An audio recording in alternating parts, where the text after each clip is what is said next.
Este programa tem o patrocínio de Seabra Foods.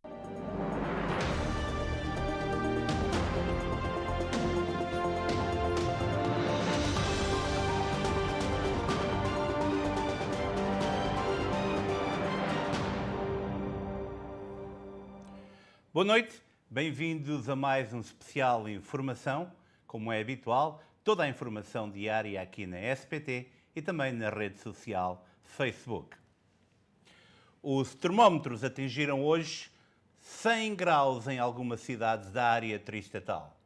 Os residentes consideraram o calor como normal, se bem que as máscaras dificultaram um pouco. Com muito calor, as pessoas preferem nem sequer usar as esplanadas para poder desfrutar um bocadinho da tarde de um dia onde o sol está bem presente, mas as temperaturas são mesmo muito quentes. É preciso recuar a 1936, quando os termómetros em junho, na cidade de Nova Iorque, acusaram 106 graus Fahrenheit. Se quisermos contabilizar isso num panorama mais nacional, a temperatura mais elevada nos Estados Unidos ocorreu em 1913 e no deserto da Califórnia os termómetros atingiram 154 graus. Não estamos lá ainda, mas é caso para dizer, com todas estas alterações climáticas, onde será que este calor vai mesmo parar? E estou a trabalhar numa padaria todo dia, um calor horrível lá. E o que é que custa mais? É andar cá fora? É uma máscara? Nem a máscara custa, mas tem que ser. Eu não tiro a máscara, enquanto puder, vai andando com ela. Está muito calor, sabe que anda aí o vírus, a gente tem que fugir dele. Não, está bom. A gente já estamos habituados a isto. Mas o que é que acha que há tanto calor? Porquê é que é esta vaga? Umidade. Isto é só hoje, amanhã, depois abaixo. Isto é todos os anos assim. O mês de agosto até me admira, não costuma ser assim tanto calor, mas o meu amigo está a acabar, não é? Mais 15 dias, depois já começa a temperatura a ir para os 70, os 80. A partir do domingo já fica bom. La verdad que está bastante caliente el día de ahora. Está como más para quedarse en casa, pero bueno, igual la intención de querer salir nunca se pierde. Pero es difícil usar la máscara con el calor? Es difícil usarla porque a veces, bueno, en el tiempo como está el día de ahora, como que cuesta un poco la respiración, pero sí se sabe sobrellevar. Pero es importante igual llevarla de todas maneras, ¿no? Exacto, está bastante caliente, está para estar en casa, pero bueno, si tenemos que trabajar, tenemos que salir para proteger a todos nuestros familiares, pues tenemos que usar la mascarilla, así que não hay de outra. O calor a apertar nas nossas comunidades. A inflação manteve-se no 5,4% nos Estados Unidos. O aumento dos preços é uma realidade. Por exemplo, os consumidores pagam mensalmente desde outubro de 2020 mais 0,9%.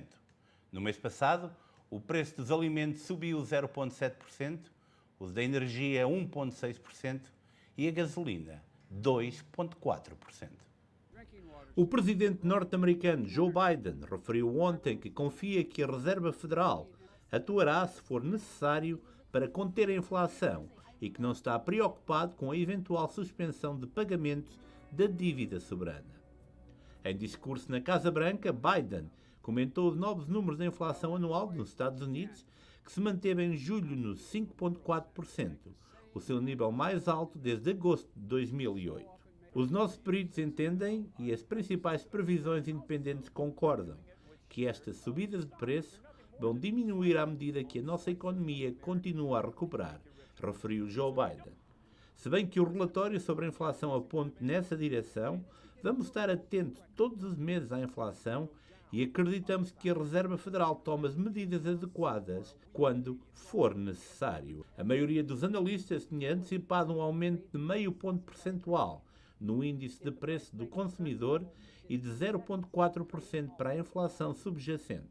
Os preços que os consumidores pagam estão a aumentar mensalmente desde outubro de 2020 e subiram 0,9% em junho.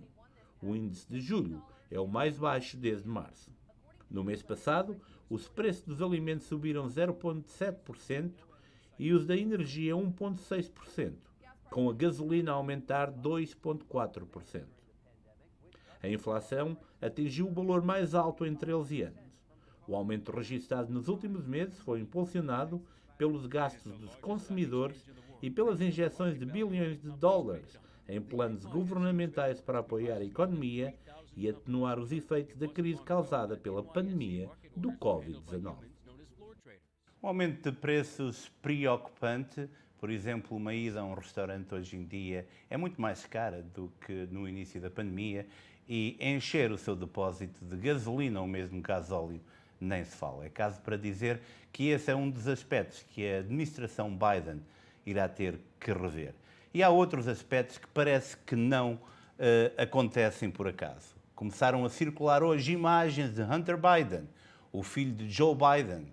Essas imagens na internet têm ele acompanhado de uma prostituta, onde revela que um dos seus computadores foi roubado por um grupo russo, com o objetivo de o chantagear. O passado de Hunter Biden é marcado por diversas polémicas e escolhas de vida controversas. Hunter Biden, filho do presidente dos Estados Unidos, foi apanhado num vídeo onde surge acompanhado de uma prostituta e onde revela que um dos seus computadores com vídeos de teor sexual próprios foi roubado enquanto estaria inconsciente. As imagens foram reveladas esta quarta-feira pelo Daily Mail e nelas o advogado surge ao lado de uma mulher, ambos nus, num quarto, onde alegadamente teriam tido relações sexuais em janeiro de 2019. Durante a conversa não é totalmente perceptível a afirmação de Hunter, mas percebe-se que este revela que um dos seus computadores foi roubado enquanto estava inconsciente, num quarto de hotel em Los Angeles. Os ladrões seriam um grupo de traficantes russos que queriam informações suas para o chantagearem. A ser verdade, isto significa que este é o terceiro computador perdido pelo filho de Biden, um primeiro numa loja de informática em Delaware e um segundo que terá sido apreendido por agentes federais. Recorde-se que o passado de Hunter é marcado por diversas polémicas e escolhas de vida controversas, sendo que o próprio já admitiu ter passado um período da vida em que estava perdido. Hunter teve problemas com drogas e álcool, tendo passado por múltiplos centros de recuperação. Polémico e controverso. A Tenente-General Laura Richardson vai liderar o Comando Sul das Forças Armadas norte-americanas, tornando-se na primeira mulher a ocupar esse cargo específico.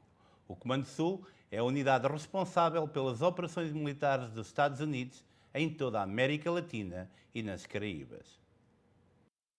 O Senado dos Estados Unidos confirmou esta quarta-feira a nomeação da Tenente Laura Richardson para liderar o Comando Sul das Forças Armadas, tornando-se assim na primeira mulher a ocupar o cargo. Além da luz verde para a nomeação de Richardson, de 57 anos, o Senado aprovou também a sua promoção a General de 4 estrelas.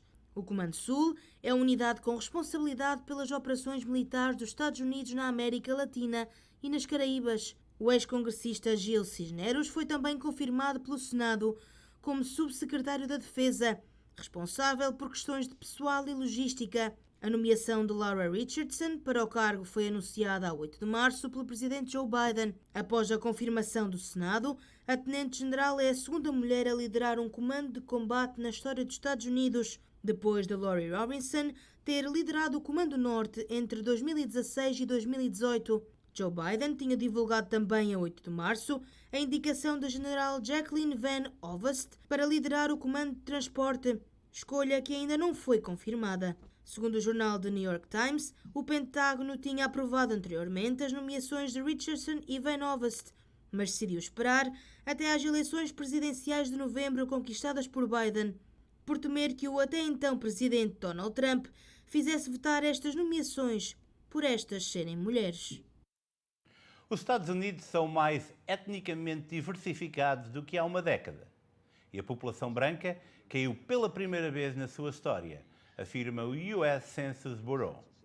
Os novos dados, divulgados hoje, mostram um país cada vez mais diversificado, com aumentos significativos entre pessoas que se identificam como multirraciais, hispânicas e asiáticas, impulsionando grande parte do crescimento populacional entre 2010 e 2020. O número total de brancos não hispânicos, que continua a ser a maior raça ou grupo étnico, diminuiu 8,6% durante a década. Mais de metade de todos os condados dos Estados Unidos perderam população nos últimos 10 anos, segundo dados do mesmo censo. Nova York, Los Angeles, Chicago, Houston e Phoenix são as 5 maiores cidades dos Estados Unidos. Phoenix, que cresceu mais rápido do que qualquer outra cidade no top 10, ultrapassou a cidade de Filadélfia. E vamos agora falar sobre Covid-19 aqui nos Estados Unidos, já que hoje o Dr. Anthony Fauci advertiu que as pessoas com sistema imunológico debilitado devem receber uma terceira dose de vacina. Aproximadamente 3% dos americanos têm um sistema imunológico enfraquecido devido quer a doenças, certos tratamentos médicos ou transplantes de órgãos. Anthony Fauci referiu hoje que uma dose adicional da vacina Covid-19 é necessária para pessoas com sistema imunológico comprometido, referindo mesmo que a necessidade é iminente de modo a garantir a proteção necessária a essas pessoas. Aproximadamente 3% dos americanos têm um sistema imunológico enfraquecido devido a doenças, certos tratamentos médicos ou transplantes de órgãos. Para a maioria das pessoas, um reforço de vacina significaria uma terceira dose. O FDA tem avaliado estudos que mostram que pessoas com sistema imunológico comprometido podem ter uma resposta fraca ao regime de vacina padrão. A pesquisa indica que uma terceira dose pode aumentar a imunidade ao coronavírus nessas pessoas e protegê-los de complicações graves do Covid-19.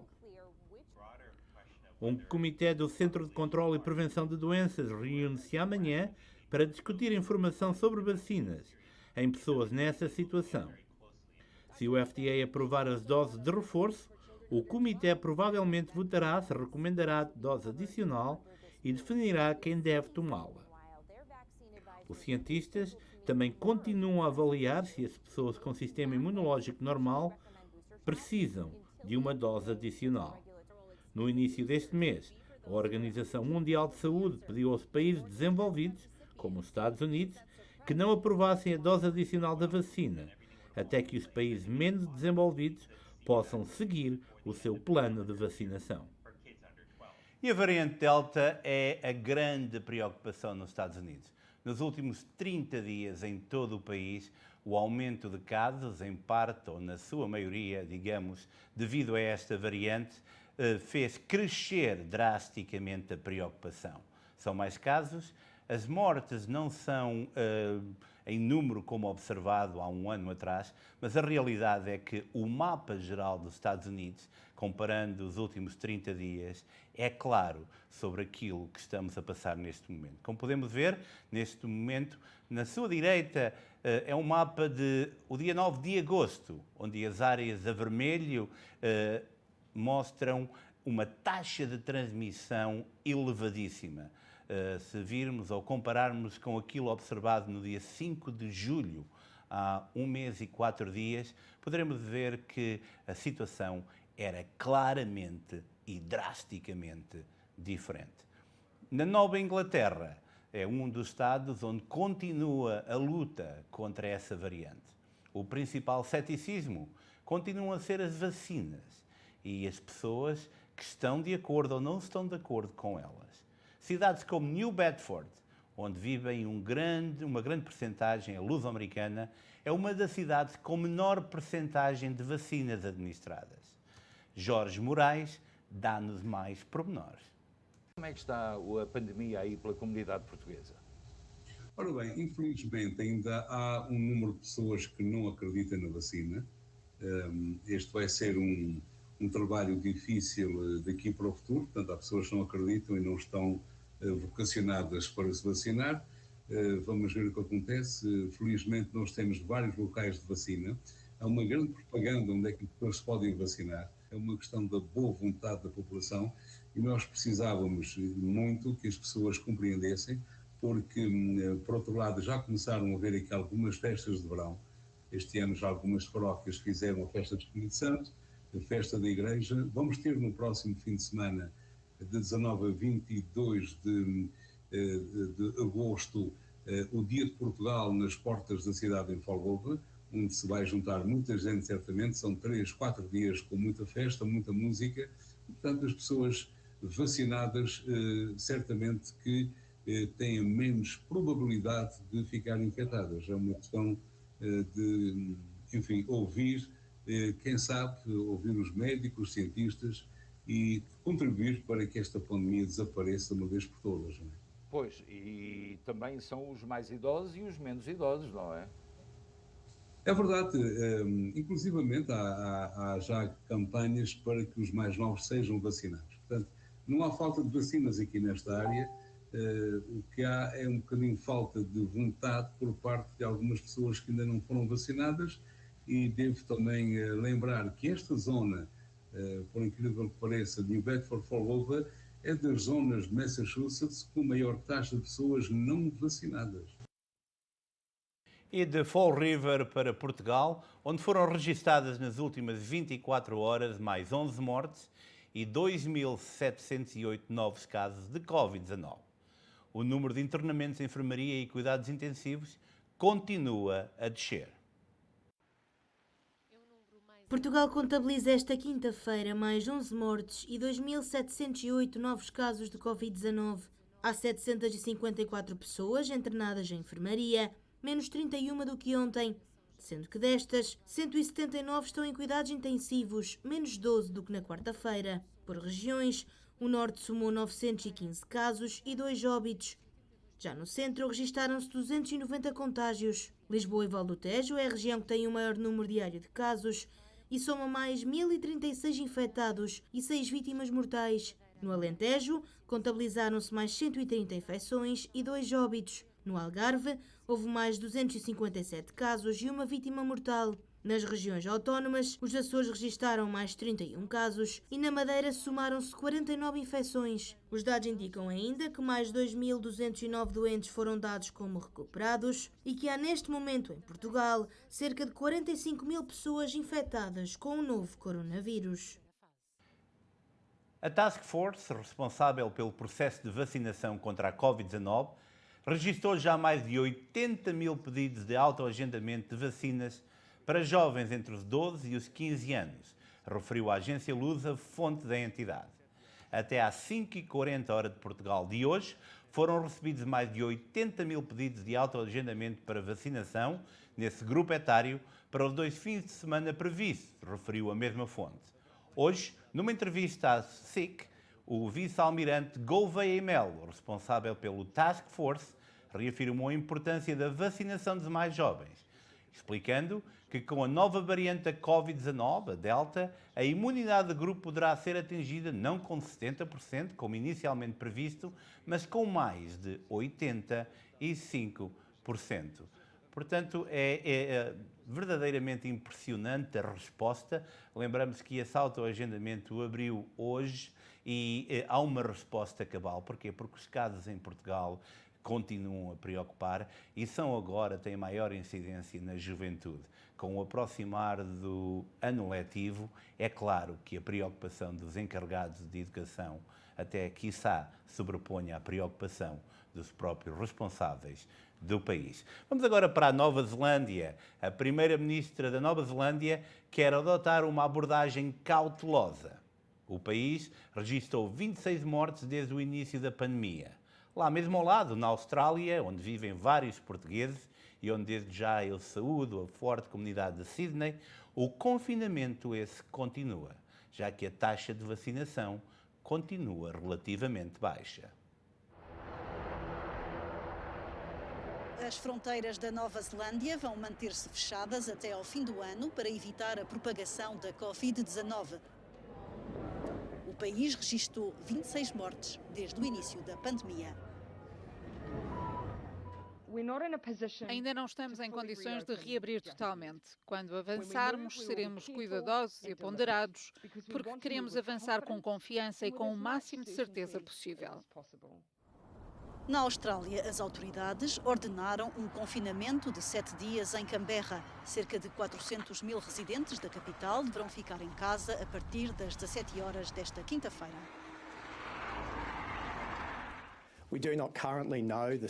Atualmente não conhecemos a origem da infecção. A investigação está em curso há várias horas.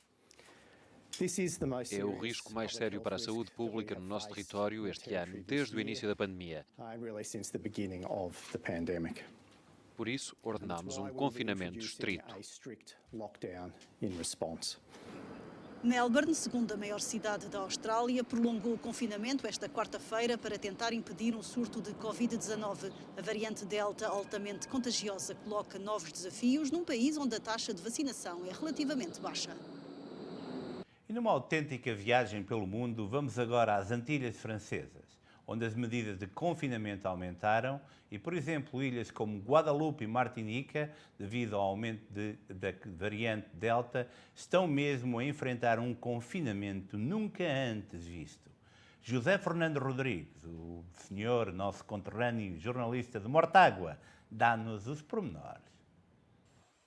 Muito boa noite. As últimas informações que tenho sobre a situação Covid e da variante Delta nas Antilhas Francesas é a seguinte.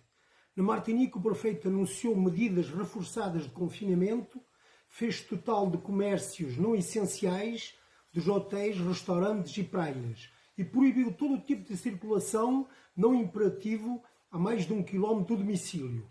A situação é um pouco alarmante. Os casos positivos duplicaram na última semana, passaram de 3.500 casos a 7.000, numa população de 400.000 habitantes. Portanto, aqui na Guadalupe, a situação é a seguinte. Espera-se a todo momento a locução do prefeito, que certamente vai endurecer o confinamento. Temos neste momento a presença do ministro do Ultramar, que veio para se aperceber da situação e dar apoio aos eleitos do governo francês. Os hospitais e clínicas estão saturados neste momento. Um hospital móvel está a ser implantado na Martinica. Chegou também ajuda vindo da França, cerca de 220 médicos, enfermeiros e material medical. O prefeito da Martinique pediu aos turistas para evacuarem os locais onde se encontravam de férias e para evacuarem a ilha e entrarem o mais rapidamente possível em França e nos países respectivos. É este o ponto da situação atual nas Antilhas Francesas. O ambiente é calmo, apesar da situação não ser a melhor, e no ponto de vista dos nossos compatriotas portugueses, não há nada a assinalar. José Fernando Rodrigues, em Guadalupe. E de Guadalupe vamos até ao Brasil, onde no Rio de Janeiro se situa agora o atual foco da variante Delta do novo coronavírus no país. Em segundo lugar está a cidade de São Paulo. Amadeu Maia dá-nos mais pormenores. Olá, Rick. O Rio de Janeiro é o atual foco da variante Delta, com 206 casos confirmados no Brasil. Esse número equivale a 36% dos casos confirmados no país. Segundo o Ministério da Saúde, 570 pessoas já foram notificadas com a variante Delta após testes de comparação de genética e 36 pessoas morreram dessa variante registradas pela primeira vez na Índia. E, segundo especialistas, é a mais contagiosa variante do Covid-19 nesse momento. Em São Paulo, Rick, o estado mais populoso do Brasil, com cerca de 46 milhões de habitantes, é a segunda região com mais casos de registros da variante Delta. Aqui no estado do Ceará, foi registrado ontem o primeiro caso de transmissão comunitária da variante Delta do coronavírus. E esse registro foi feito na cidade de Icó, interior do estado, e o caso foi confirmado pela Secretaria de Saúde do estado do Ceará, a SESA, e diagnosticado em um profissional de saúde que não teve nenhum contato com alguém que estivesse viajando. O município fica a 360 quilômetros de Fortaleza e ele afirmou que não viajou recentemente para fora do Ceará e nem teve contato com pessoas que estiveram viajando também para fora do Ceará. Eu concordo com o nosso governador, Não custa nada as pessoas fazerem o teste, antes de viajar, se organizar, se vacinar, porque tanto é bom para eles como para a população de Fortaleza. E com isso o seu trabalho também fica um trabalho mais seguro. E exatamente, o nosso trabalho diretamente com o passageiro, com o turista, tá entendendo? É muito importante essa maneira do governo agir, exigindo que todos os nossos turistas, ao chegar no aeroporto ou na rodoviária, tenha consigo uma declaração que está totalmente vacinado contra esse mal. Acho que é importante porque está preservando a vida tanto deles, dos visitantes, quanto nossa também aqui, né? E, inclusive, eu acredito, inclusive, que daqui a pouco todos estejam com o seu cartãozinho de vacina, é o que nós esperamos. Eu acho que é importante, né, que as pessoas se vacinem, mas de certa forma isso é prejudicial para o turismo do estado. Então, assim, pegou muita gente de surpresa, inclusive eu que acabei de chegar, meu irmão que está vindo. Então, eu acho que apesar de ser importante, acho que acaba prejudicando, né, o turismo aqui. O estado do Ceará é um dos principais portões de entrada do Brasil e um dos destinos turísticos mais procurados do país.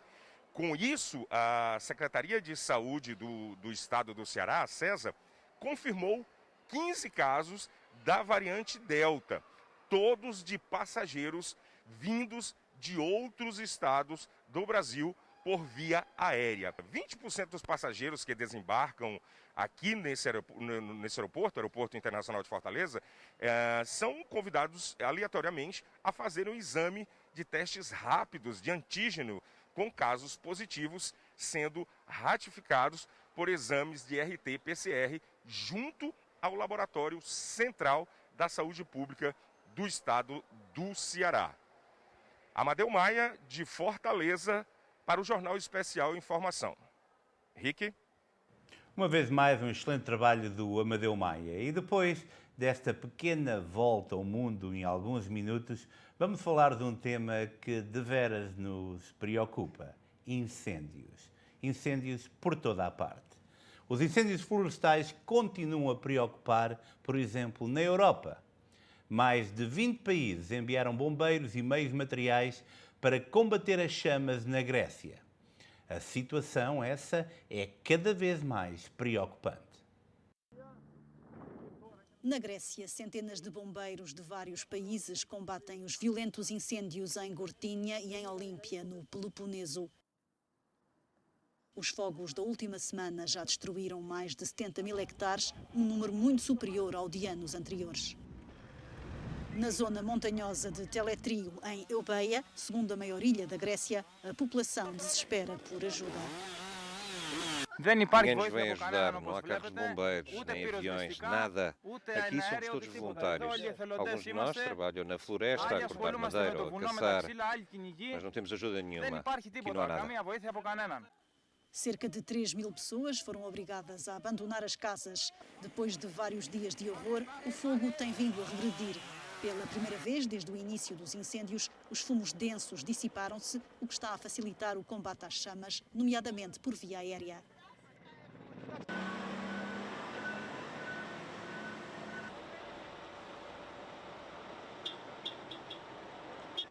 As imagens do satélite europeu Copérnicus mostram a dimensão excepcional dos fogos.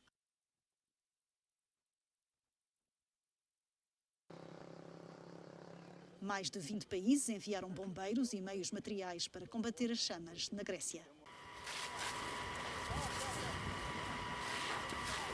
Ver estas imagens é caso para dizer que estes soldados da paz são verdadeiros heróis, muitas vezes sem um trabalho devidamente reconhecido.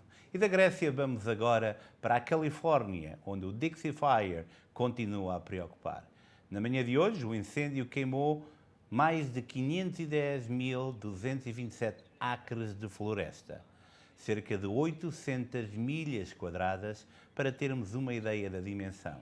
Estava, ainda bem, 30% contido, de acordo com as autoridades da Califórnia. O Dixie Fire é agora o segundo maior incêndio da história do estado. Queimou uma área maior do que a cidade de Los Angeles e destruiu pelo menos 1.109 estruturas. O grande incêndio atingiu a pequena comunidade de Grandville na semana passada, destruindo empresas e residências num centro histórico que remonta à época da Corrida ao Ouro na Califórnia e que tem algumas estruturas seculares. O comandante dos Bombeiros do Porto, o Paulo Jesus, fala-nos hoje sobre a época de incêndios. Portugal tem sido, nos últimos anos, um país dos mais fustigados. Há várias causas de ignições noturnas que considera serem de mão criminosa e chega mesmo a apontar o dedo a alguns presidentes de Câmara. Ainda foi salvo erro, há 2 ou 3 anos que, portanto, num programa que eu fui convidado a um canal televisivo, uma das coisas que eu alertei, eu até levei um mapa com as estatísticas, de cerca de aproximadamente 40% das ignições ocorriam durante a noite. Eu ainda ontem e anteontem estive a verificar e continuam a haver ocorrências durante a noite. Obviamente que isto, ninguém venha dizer que é, aqui não vou dizer os bombeiros, vou englobar toda a força da proteção civil, os elementos que integram o dispositivo, não venham dizer que isto são rescaldos que não são consolidados. Porque o pessoal... Agora, isto é mão criminosa. E agora, uma das coisas que nós todos os anos ouvimos é a Polícia Judiciária deteve não sei quantos suspeitos de terem ateado fogo posto. O que é que acontece? Infelizmente, eu já há vários anos que escrevi um artigo que foi polémico, até tive de ir a vários canais televisivos explicar o porquê. Que eu disse, se criminosos são os incendiários, cúmplices é o poder político e judicial. Isto porquê? Porque os incendiários, coitadinhos, são todos uns coitadinhos, são todos tolinhos. Nós todos os anos vemos bombeiros a morrer. Nós vimos no Caramulo o que se passou, a quantidade de bombeiros que morreram. Vimos a tragédia que ocorreu em Pedrógão Grande e não só. Não brinquem com as pessoas que andam no terreno. As pessoas, os seus presidentes de Câmara têm de ser responsabilizados. Porque eles é que são os responsáveis pela proteção civil no município deles. Eles é que são responsáveis pela segurança dos seus municípios. Paulo Jesus a tocar na ferida, qual Camilo Lourenço. Há muita responsabilidade que está oculta e que devemos saber de onde é que ela mesmo se situa. Basta só olhar para algumas fortunas que alguns que comercializaram madeira adquiriram ao longo dos anos. Mas vamos agora falar de um tema que nos toca a todos. Manter a segurança dos peregrinos em Fátima é o objetivo principal das celebrações do 12 e 13 de agosto em Fátima, onde decorre a Peregrinação Nacional do Migrante. São esperados 15 mil fiéis, muitos deles imigrantes aqui nos Estados Unidos. Começou hoje a Peregrinação Internacional de Agosto ao Santuário de Fátima e a segurança dos peregrinos é tema central, tendo sido implementadas medidas no templo no âmbito da pandemia que visam garantir o regresso em segurança dos fiéis. O padre Joaquim Ganhão, capelão do santuário, referiu: tudo o que aqui vai acontecendo, todas as possibilidades que vamos estudando e tentando concretizar para o bem dos peregrinos, visa sempre isso, a segurança, o bem e uma vinda à Fátima onde as pessoas se sintam seguras e que possam partir daqui com saúde, quer espiritual, quer física. Segundo o sacerdote, o regresso à realidade antes da pandemia é mais um regresso desejado do que real. A Peregrinação Internacional aniversária de 12 e 13 de agosto, que integra a Peregrinação Nacional do Migrante e do Refugiado, começou hoje e está limitada a 15 mil fiéis. O sacerdote precisou que 15 mil pessoas, na peregrinação do ano passado o limite era de 7.500, é um número indicativo. Poderá ser menos, poderá ser um pouco mais, explicando que o critério é o mesmo que tem sido seguido desde o início da pandemia em março do ano passado. Segundo o diretor do Departamento de Liturgia, o santuário está organizado no sentido de ter o recinto distribuído por setores e cada setor tem as suas entradas próprias, onde há acolhedores que vão monitorizando essa ocupação, sendo que logo que cada setor esteja completo, terá de ser fechada a respectiva entrada, para a segurança de todos. São esperados centenas ou milhares de imigrantes dos Estados Unidos no Santuário de Fátima nestes 2 dias. E amanhã teremos para si em exclusivo uma reportagem da nossa equipa que hoje se encontra no Santuário de Fátima. Antes de irmos ao desporto, eu gostaria de clarificar uma situação que surgiu ontem neste programa, no Especial Informação, em relação a passaportes. Normalmente as pessoas fazem comentários sobre situações e nós estamos aqui para clarificar. O número de passaporte altera sempre. Quer isto dizer que cada vez que temos que renovar um passaporte, seja ele americano ou seja ele português, o número é alterado. Hoje contactámos o Departamento de Estado norte-americano que nos referiu que cada passaporte tem um número atribuído. Cada aplicação é atribuída um novo número. Poderá ser praticamente o mesmo, mas difere sempre, nem que seja uma ou um simples número. Contactámos também o Consulado-Geral de Portugal em Newark, onde nos foi explicado todo o processo de emissão de novos passaportes. O número anterior só pode estar no novo passaporte através de um carimbo se a pessoa, quando se desloca ao consulado, diz que perdeu o passaporte.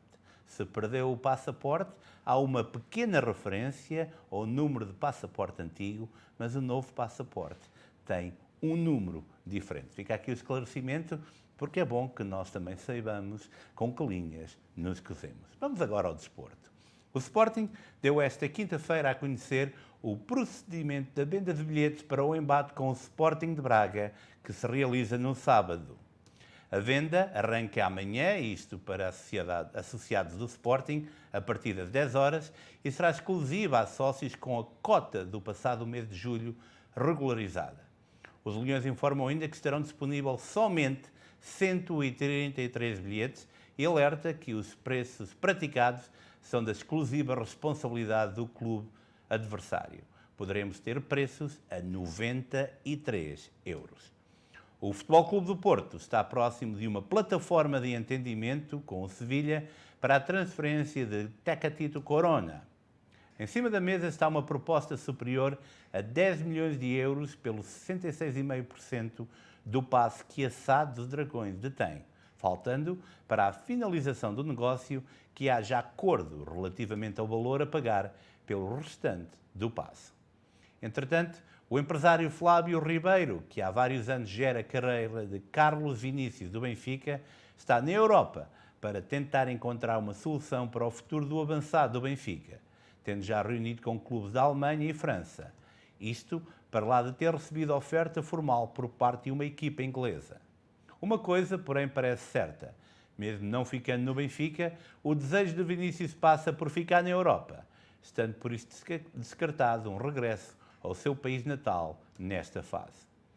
Rafael Reis venceu isolado a 7ª etapa da Volta a Portugal em bicicleta.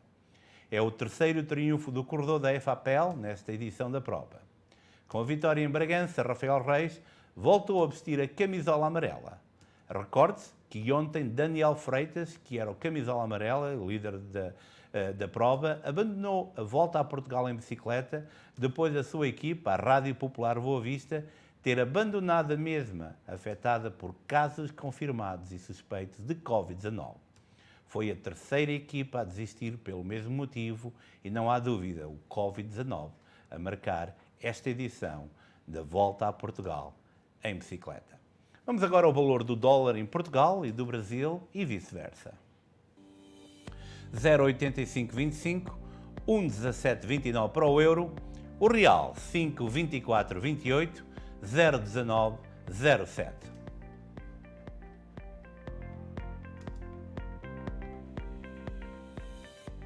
E hoje o calor apertou verdadeiramente. Para aqueles que estão um bocadinho acima do peso, como eu, andar lá fora foi mesmo um suplício e parece que derretemos algumas das calorias que temos a mais. Mas para saber exatamente tudo aquilo que vai acontecer nos próximos dias, a Catarina Rebimbas dá-nos os pormenores. Na meteorologia, para amanhã está previsto céu parcialmente nublado para Newark com 97 graus, Filadélfia com céu parcialmente nublado com 96 graus, Nova York com céu parcialmente nublado com 95 graus, Boston com céu parcialmente nublado com 92 graus, Hartford com céu parcialmente nublado com 96 graus, Danbury com céu parcialmente nublado com 94 graus, Miami com trovoada com 87 graus, Palm Coast com trovoada com 88 graus, Los Angeles com sol com 86 graus, São Francisco com céu parcialmente nublado com 66 graus. E são estas as previsões para amanhã, sexta-feira. Vamos agora encerrar o espaço de notícias e voltamos com a linha aberta. Por isso mesmo, fique por aí, nós voltamos já.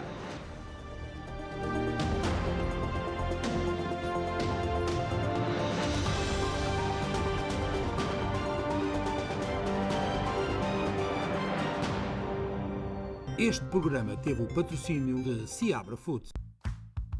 Especiais da semana dos supermercados Seabra Foods. Bife da vazia com osso 7,99 a libra. Costeletas de porco com osso 1,99 a libra. O cal leite de chocolate 6 por 5,99. Estes são os especiais da semana dos supermercados Seabra Foods. Sabe bem pagar tão pouco, mas sabe mesmo. Cansado de conduzir o mesmo carro? Descubra os novos modelos da Volkswagen ID.4, Jetta e Tiguan no Open Road Volkswagen em Bridgewater, New Jersey. No Open Road Volkswagen em Bridgewater também fazemos a revisão do seu veículo com mecânicos qualificados e experientes. Ainda não sabe qual será o seu novo carro? Não se preocupe, because life is an open road.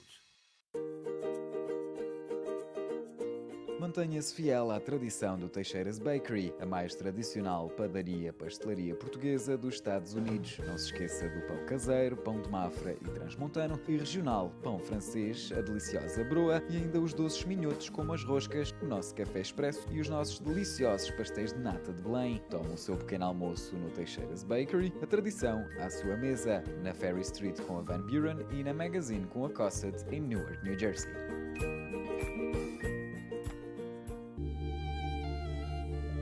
Sofia Espiritualista. Leitura de mãos e de cartas. Há mais de 20 anos que Sofia ajuda pessoas com problemas de alcoolismo, drogas, amor, casamento, saúde e negócios. Não deixe que a distância influencie a sua felicidade. Se não tem carro, a Sofia vai até si. Sofia ajuda com todos os problemas da sua vida. Peça mais informações, ligue já para 732-713-0425. Veja Sofia hoje e seja feliz amanhã. Escolha o sistema OTT, uma televisão como nunca se viu. Veja a notícia à medida, as novelas do dia seguinte, o conteúdo exclusivo. Escolha a televisão do futuro e pela inovação. Escolha uma nova forma de ver a SIC Internacional SPT e todos os canais de língua portuguesa. Baixe a aplicação através da caixa Roku e Android e sinta-se em casa. Ligue para 973-344-8888 e fique ligado ao futuro.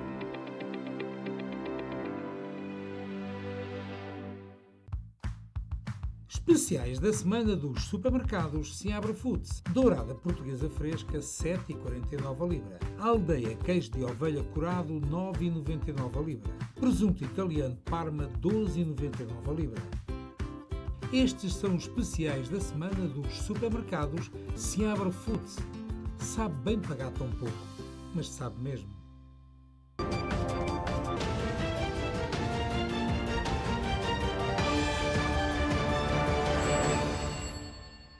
Bem-vindos à Linha Aberta. Já sabe que pode falar connosco através do 973-264-1111.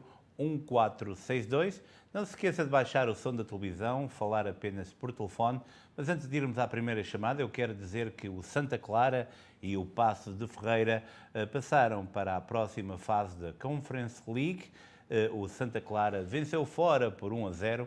O Paços de Ferreira perdeu na Irlanda pelo mesmo resultado, mas devido aos resultados da primeira mão, ambos os clubes avançam e assim Portugal está também de parabéns, porque depois do resultado do Benfica na passada terça-feira, que venceu o Spartak de Moscou, que joga agora com o PSV Eindhoven na próxima semana para a Liga Milionária dos Campeões. Também agora 2 clubes mais pequenos, mas também com uma dinâmica de vitória, a marcarem lugar na Conference League. Temos várias notícias que gostaríamos de passar em revista. Primeiro, para toda a comunidade portuguesa no Canadá. O primeiro-ministro canadiense prepara-se para convocar eleições antecipadas. Justin Trudeau prepara-se para convocar essas eleições para 20 de setembro e pode ser feito o anúncio oficial no próximo domingo. As últimas eleições gerais no Canadá decorreram em outubro de 2019 e foram conquistadas pelo Partido Liberal, liderado pelo mesmo, que está no seu segundo mandato, mas sem maioria. Portanto, os liberais detêm agora 155 dos 338 lugares na Câmara Baixa do Parlamento canadiano, enquanto que os conservadores têm 119, o Bloco do Quebec 32 e o Novo Partido Democrático 24. Já o Partido Verde tem somente 2 deputados. Fica aqui a informação para a vasta comunidade portuguesa no Canadá. Agora a primeira chamada. Olá, muito boa noite. Boa noite. Olá, boa noite. Com quem tenho o prazer de falar? Pedro. Olá, Ricky. Como é que você está? Está tudo bem? Olá, Pedro. Como é que está? Diga lá então, por favor. Queria felicitar vocês pelo grande programa que vocês têm. Muito obrigado. É uma boa informação que vocês dão. Olha, é o seguinte. A minha filha já foi para o employment no dia 10 de maio. Ok. E até agora ninguém me diz nada. Ela chama para lá, estão a averiguar. A última vez que chamou para lá disse que não era com eles, que acho que agora que o dinheiro é com o Bank of America. A minha filha chamou para o Bank of America, disse que não é com eles, que é com o employment, e eu não sei que a garota disse de maio, de dia 10 de maio.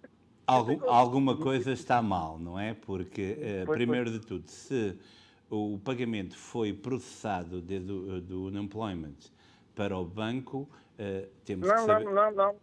Não, isso não aconteceu. Isso não aconteceu nada. A última vez que a minha filha chegou para lá, é que cada vez que chama para lá é sempre uma pessoa diferente, não é? E a última vez que a minha filha chamou para lá, a pessoa que deu essa informação, agora não é connosco, é com o Banco da América. Entretanto, a minha filha chamou para o Banco da América e disse que não é com eles, que não é employment. E eu não sei que a garota de um lado para o outro. Pois, isso temos que ter mais detalhes. O senhor vive em New Jersey ou Nova York? Ou noutro estado? Sim, em New Jersey. Em New Jersey. Nós temos o seu número de telefone e eu amanhã de manhã, já que desde maio a esta hora até agora são 4 meses e, portanto, estamos a falar... É muito importante. Eu irei entrar em contacto consigo para termos mais detalhes, para ver exatamente como poderemos ajudar. Porquê? Porque neste preciso momento o Estado de New Jersey continua a dar, portanto, um suplemento adicional até setembro e tem que haver uma resposta direta à situação. Se há uma investigação, tem que saber em que ponto está a mesma, se já estão a ser processados pagamentos, tem que saber onde é que está o dinheiro, se vai por depósito direto, através de um cartão. Portanto, eu irei falar consigo e entendermos, através do número de caso, exatamente o que poderá ser feito. Está bem? Está bom, Rico. Obrigadinho. Muitíssimo obrigado. Obrigado pela ajuda. Boa tarde. E esta é também, portanto, uma situação que se viu muito no princípio desta pandemia, devido, portanto, ao elevado número de casos, que continua a ser elevado. Agora, 4 meses é tempo mais do que suficiente para que a pessoa tenha uma resposta cabal das autoridades sobre aonde e como pode receber o seu dinheiro. Temos outra chamada em linha. Olá, muito boa noite. Sim, Sr. Ricky? É ele mesmo, muito boa noite, com quem tenho o prazer de falar. É António Silva, aqui de Mount Vernon, New York. Amigo Silva, como é que está? Estou bem, graças a Deus, e você? Tudo ótimo, diga lá então. Então, eu tinha contatado com o Sr. Luís Pires, mas ele disse para contatar consigo, talvez fosse a pessoa mais apropriada para essa resposta. Diga lá. Então, eu como resido aqui em Mount Vernon, New York, e vou frequentemente a Newark. Ok. Eu tenho uma viagem marcada para Portugal, mas só em setembro. Ok. Então eu gostava de saber se podia fazer o teste em Newark, uma vez que não sou residente em New Jersey, mas se podia fazer o meu teste ou em Elizabeth, ou em Newark, ou algum lugar assim. Pode sim, senhor. É mais difícil. Pode sim, senhora. Portanto, qualquer pessoa com residência nos Estados Unidos poderá fazer o teste. Isso foi uma questão muito levantada, porque antes havia uma autonomia estatal para o pagamento de testes que foi ultrapassada e, portanto, neste momento tem que apresentar um comprovativo de residência nos Estados Unidos e depois houve situações, ou soube de situações, em que a companhia de seguros tentou, portanto, ir ao utente e receber o dinheiro, mas não. Portanto, os Estados, há um acordo entre os vários Estados em que o pagamento é processado diretamente às companhias de seguro. Portanto, respondendo à sua pergunta, sim senhora, venha a Newark, venha a Elizabeth, traga a sua identificação, a documentação do seguro, se tem seguro, porque se não tem seguro pode fazer a mesma e poderá fazer o seu teste, está bem? Exatamente, é uma excelente resposta e uma excelente informação. Obrigado por tudo e pronto, era só realmente o que eu queria saber e então muito obrigado e a continuação do bom programa. Muito obrigado. Quero também lembrar a todos os telespectadores que viajam, por exemplo, a uma segunda-feira, que podem realizar o seu teste, quer portanto, o PCR, neste caso tem que ser o PCR, no sábado o Seabra Plaza, no Ferry Plaza, o Seabra Foods, no Ferry Plaza, tem testes disponíveis entre as 10 da manhã e as 2 da tarde. Pode fazer o antigênio se viaja, por exemplo, no domingo, já que é 48 horas, ou o PCR se viaja na segunda-feira, sem qualquer encargo e garantido que recebe o seu resultado. E no PISC de segunda à sexta-feira também. Temos outra chamada em linha. Olá, muito boa noite. Boa noite. Olá, boa noite. Com quem tenho o prazer de falar? Aqui fala da Califórnia, do Jacinto Mendonça. Eu gosto muito do seu programa. Você faz um programa que é uma maravilha, mas o Sr. Luís Pires. Muito obrigado. Eu tenho uma perguntazinha para lhe fazer.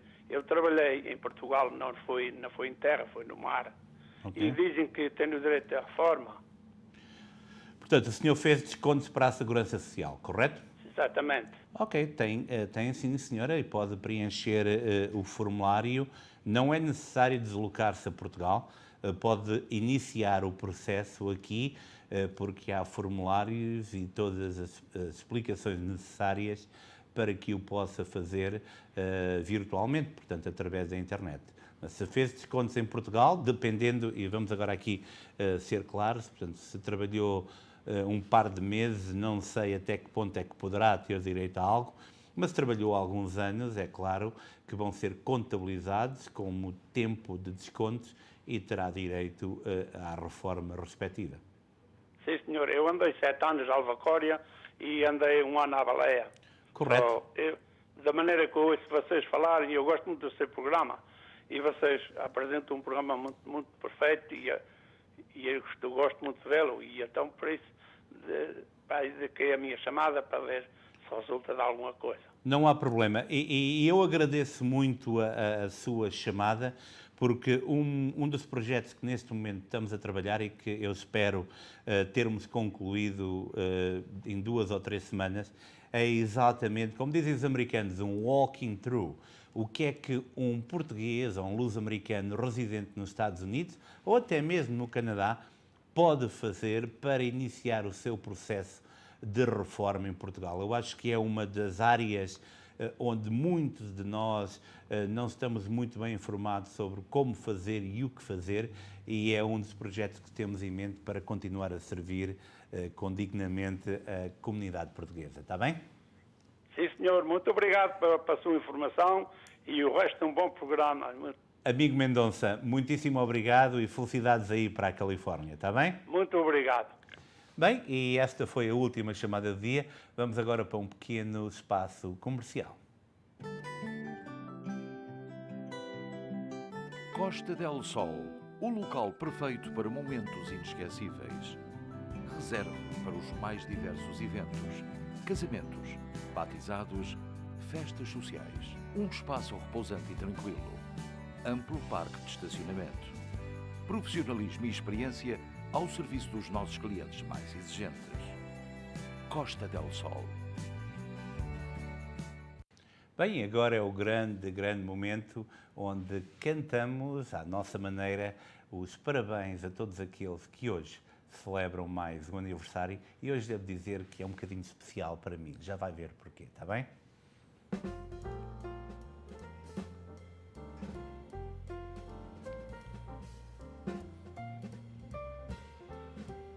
Parabéns, Fátima Santos, 67 anos de idade.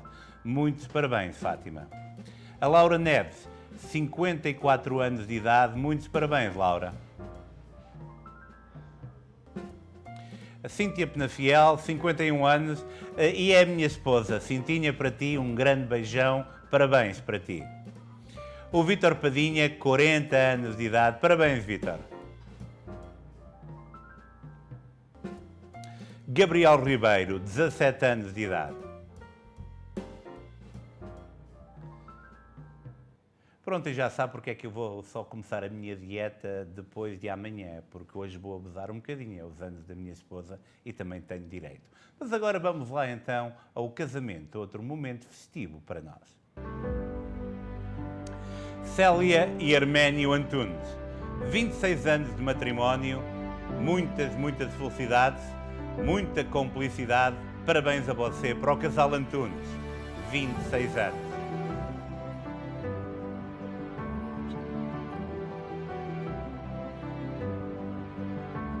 Parabéns, Célia e Arménio Antunes, 26 anos de matrimónio. Bem, e pronto, chegamos assim ao fim de mais uma edição do Especial Informação.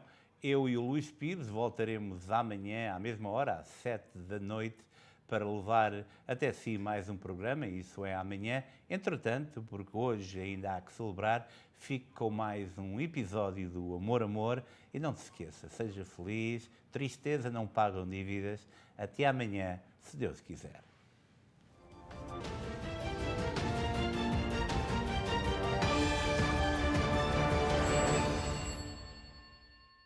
Este programa teve o patrocínio de Seabra Foods.